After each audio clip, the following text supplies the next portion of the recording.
जाई लहके मर जाई, मर जाई लहके मर जाई, जब से दिलवा के तुरले बारू हर जाई हो, जब से दिलवा के तुरले बारू हर जाई हो।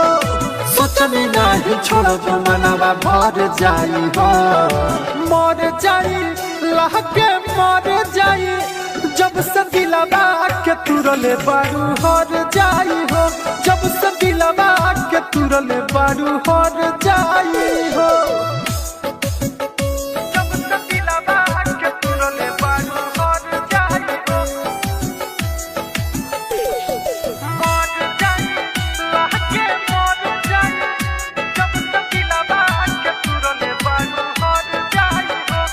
रोज तकिया भिगोइल रो रो के हो, केतना फेकनी रुमाल लोर से धो धो के हो। अरे सुनो, रोज तकिया भिगोइल रो रो के हो, केतना फेकनी रुमाल लोर से धो धो के हो। अब तो भूखियो पियसिया न लागता हो, अखिया के छोड़ी निंदियो भागता हो। मर जाई लहके मर जाई, मर जाई लहके मर जाई, जब से दिलवा के तुरले बारू हर जाई हो, जब से दिलवा के तुरले बारू हर जाई हो।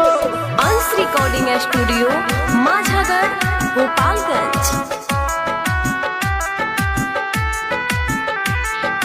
म्यूजिक बाय ऋषि राज।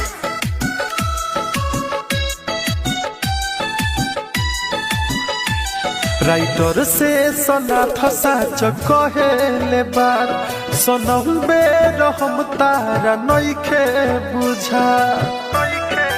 काहे से कोई हो सुना, रंजन से सना फसा कहेले बार, सनम बेर हम तारा नइखे बुझा।